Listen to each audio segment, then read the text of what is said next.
Hey guys, thanks for stopping by the channel. Today's a pretty important day.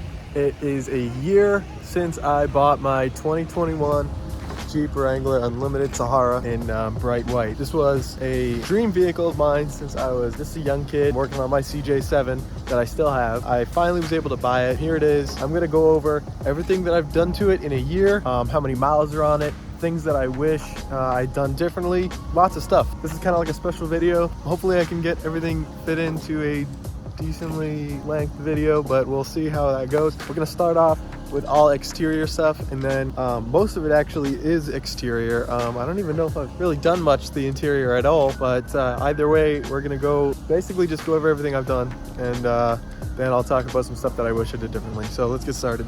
All right, so as I mentioned before, it's a 2021 Jeep Wrangler Unlimited Sahara in bright white. You can see it has the Sahara logo right there on the side. A couple other things that make Saharas different from regular Wranglers are the ability to add the LED lighting, as well as the ride height stock. It also comes with a couple of extra things like these side steps here. It also gives you the ability to get color matched fenders. And then the stock bumper is actually a little bit different too. I can throw up a picture of what the stock bumper looks like compared to a Sport, but it is still going to be plastic. All right, so we'll start off. The first thing that I did when I got my Jeep was these inlays on the grille. These were silver. I wasn't a huge fan, so I actually painted these semi-gloss black. So in order to do that, I had to take the grille apart. It was kind of an in-depth process. I had to take it all apart into like 4 or 5 pieces, and then I had to prime and paint those. The silver initially matched some of the silver highlights that were on the stock bumper, but since I was getting rid of the bumper, which is what I'll move to next, I decided to get rid of that silver so that it kind of went with the whole look of the Jeep. Up next, I have a Rampage front bumper. This is a very basic bumper that I bought from Crown Automotive in Canton, Mass. It was kind of an impulse buy, and I don't regret it at all. It looks pretty good for the kind of bumper that it is. I like that it has the little bull bar, and I like that it's pretty short. It's not a very wide bumper. It doesn't quite qualify as a stubby, I don't think. A stubby bumper would more end right about here and here, just beneath where the bottom of the grille is. But either way, the bumper is great. I also picked up these D-rings that were initially black. I did paint those red just to give a little bit more of spice, as I like to say. Going from there, the next thing that I did is I actually bought the LED Jeep Performance headlights with the halos. I've always wanted halo lights. I wanted to put halo lights on the CJ, but it doesn't quite go with the old style that the CJ is. So I have those on there. Going from there, also light-wise, I got these Sequential marker lights. So if I throw on my hazards here, you can see how the Sequential lights look. So those are pretty great. I got those off Amazon. Those weren't very expensive, but they definitely give you that white LED bar side light look when you get the LED package from the factory, which I did not, which is why my fog lights are still actually halogen. So this is what the marker lights look like. They're sequential, so they do have this kind of pattern to them when they are on. Next thing that I did on this Jeep, light-wise on the exterior, are these 3 pre-runner style LED lights. Those are wired into the factory auxiliary lighting package that I got with the Sahara Jeep. In order to make wiring auxiliary lighting and auxiliary switches or auxiliary power much easier, I did want to have that package. So I did get that package, and it is definitely a good idea to get that one, just to keep yourself from having to, do any super extra strenuous or difficult wiring. I'm sure there's plenty of people that are capable, but just to make it easier and less likely that you're going to end up breaking something on your Jeep, getting the auxiliary lighting package is definitely a must for me. I got these My friend actually sent me these. I went over this real quick in an earlier video, but these are just some forged aluminum hood latches that are they just look better, and they operate a little bit better than the stock plastic ones do. So that's kind of like an aesthetics thing, but those are really great. Now the next big thing that I did to the Jeep is I added, and also that same video, I added these hood struts. Now these hood struts I added with this bracket here and this bracket down here. I did make a video on these if you want to go check that out. That link will be in the description. But this makes it a lot easier to do any work on your engine that you might need to do. Typically you would have to hold down, you'd have to unclip this prop, put it in this little hole right here, and that's how you hold up your hood while you're doing work. But with these hydraulic hood struts, all you have to do is open it and it holds itself up just like that. It was a great addition to the Jeep build. Makes it a lot easier to go into the engine, change oil, check fluid levels. Another little cosmetic thing that I did is I got this stubby, I believe it's a 6-inch antenna. I don't use my radio all that often, my AM FM radio, and having that super long 14-inch, 15-inch antenna really was getting annoying. It was flapping in the wind, whacking up against my paint here when I was off-roading. So I definitely recommend replacing that if you don't need a super great connection for your AM FM radio. Now we can move on to some of the more important, some would say, modifications that people do to their Jeeps. We went over the bumper. Let's go and we'll talk about the wheels and tires. These are 17-inch Mammoth off-road steel wheels. They are black. I added this red stripe all around. I think it looks great. And then these are 35 by 12.5 Mickey Thompson Baja ATZ P3s. I love these tires. They do wear out fairly fast. I've only had these for 7 months, 8 months or so, and they're probably close to a quarter of the way depleted already. They are fairly expensive, so it's kind of annoying to pick out tires that are not cheap.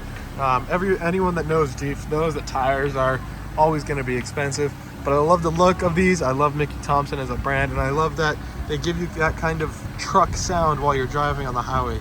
They definitely aren't the most quiet, but they have been very reliable in every situation I've been in, whether it's been snow, mudding off-road, rock crawling off-road, and they also drove all the way across country without getting a single puncture, tear, or anything that would damage them. For shocks, I have Falcon SP2 adjustable shocks. You can adjust them for cold and hot, or I guess it would be rough or soft suspension. I have these set to rough, so they're fairly stiff, since I'm not doing any crazy off-roading at the moment. And then I have the Skyjacker 2.5-inch lift springs. This combination is working out great for me right now until I decide I want to go to a larger tire, which I may eventually. This shock and spring setup works perfectly. I didn't need a long arm kit. It just was an easy install. I do have longer sway bar links, but that's still pretty basic Jeep lift stuff. So I have that all wrapped around on all four sides. These shocks are great. Falcon does a great job. I love that they're adjustable, so I can switch them around depending on what I'm going to be using the Jeep for. You can kind of see the back ones here as well, how they fit up in there. Now for exhaust, some people might not be a fan of this, but I do have a customized exhaust on my Jeep that I made. So as you can see, right up there, you have the U-bolt that's holding the custom exhaust piece, which is this right here. It comes out, swings down, and comes straight out with this exhaust tip right here. This is basically just a muffler delete exhaust system. It sounds fairly good. I'll have a video of me driving, so you can kind of see what that sounds like.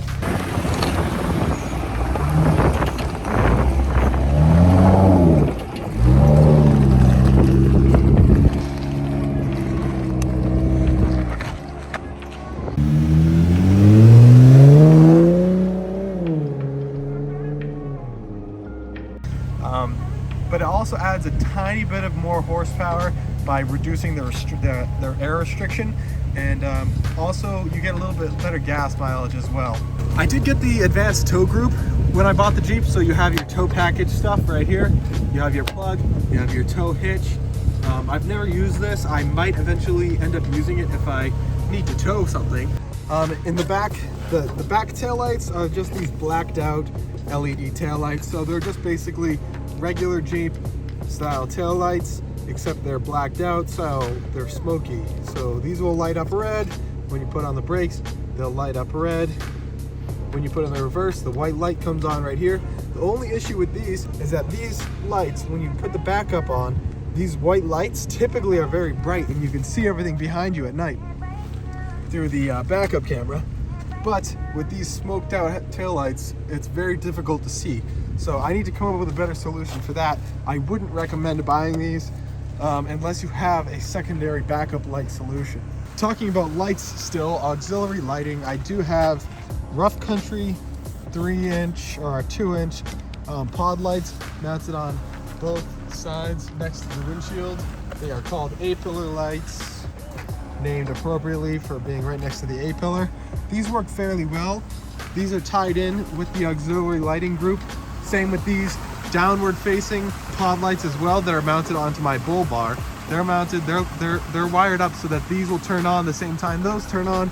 And I'll show you what the lights look like when they're all on the vehicle.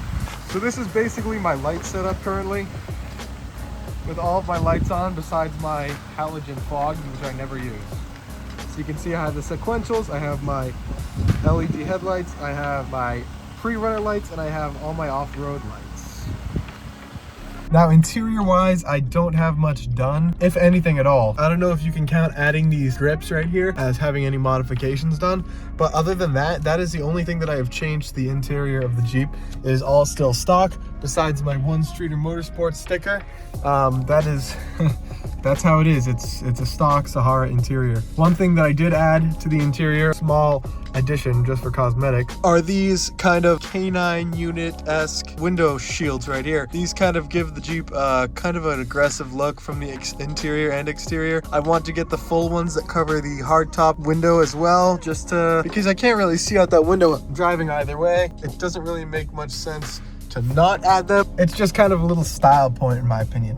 All right, so now we're gonna talk about some of the important stuff like my gas mileage, how many miles I have, and how I'm doing with Jeep driving itself. So as you can see, I actually have 36,538 miles on the Jeep.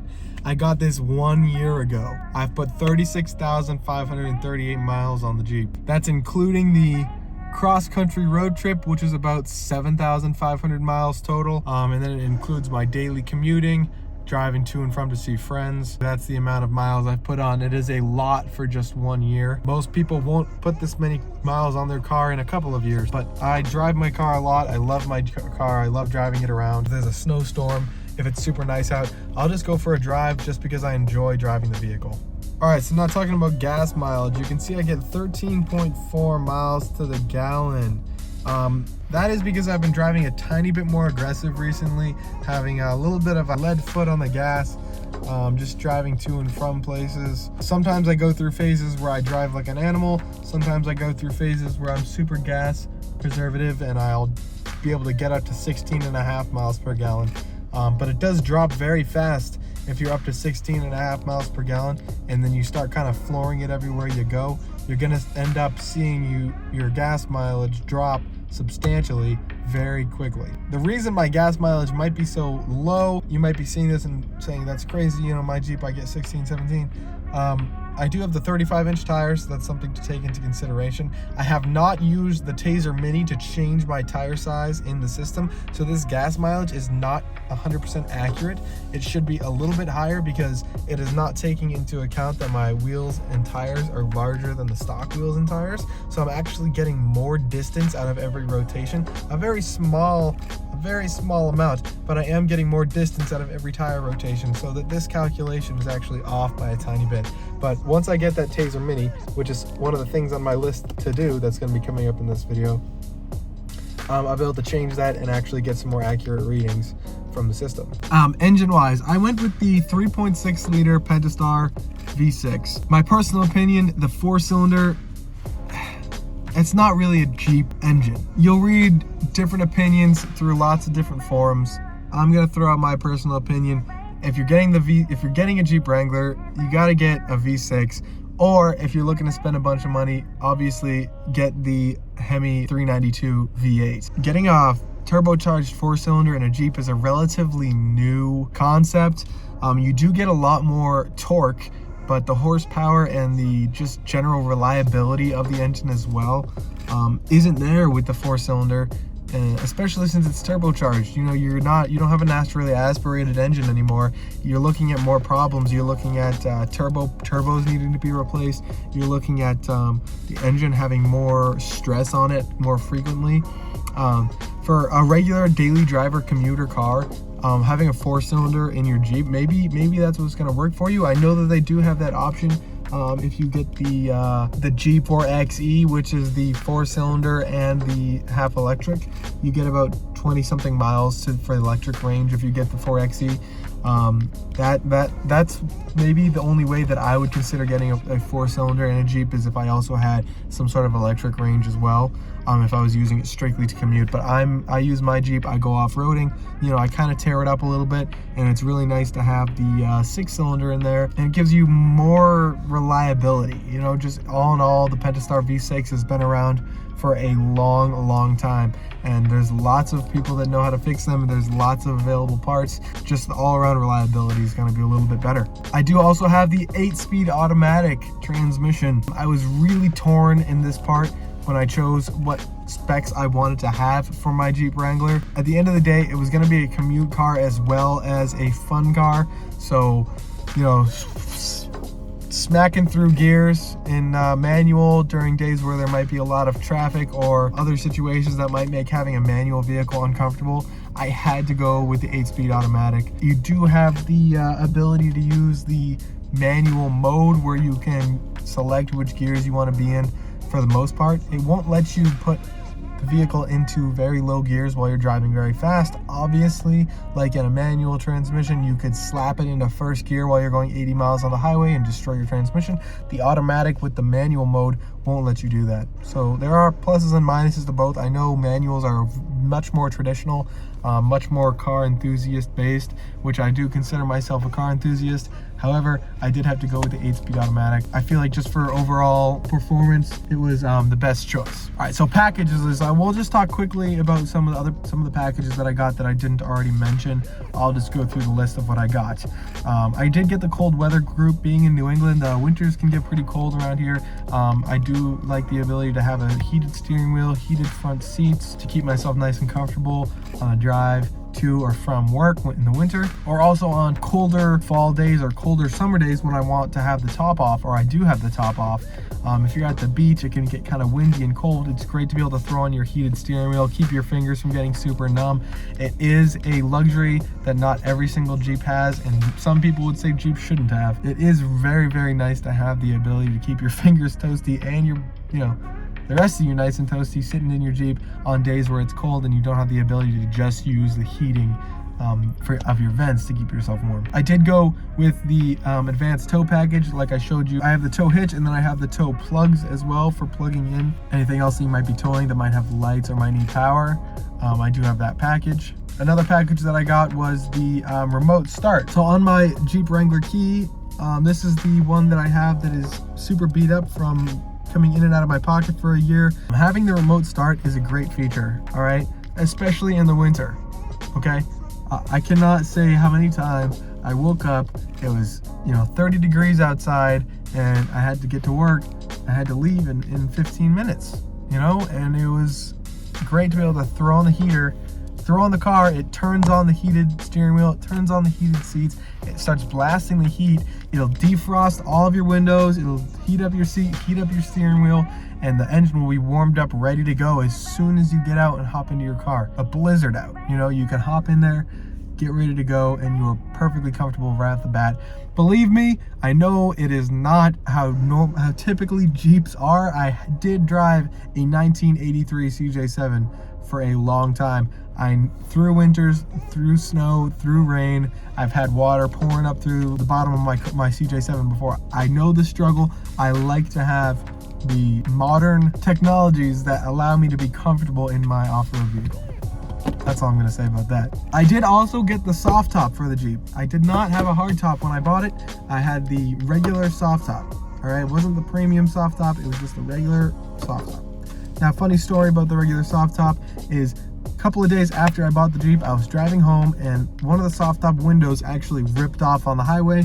I wasn't able to recover it. I did find it. It was absolutely destroyed from being run over by multiple people.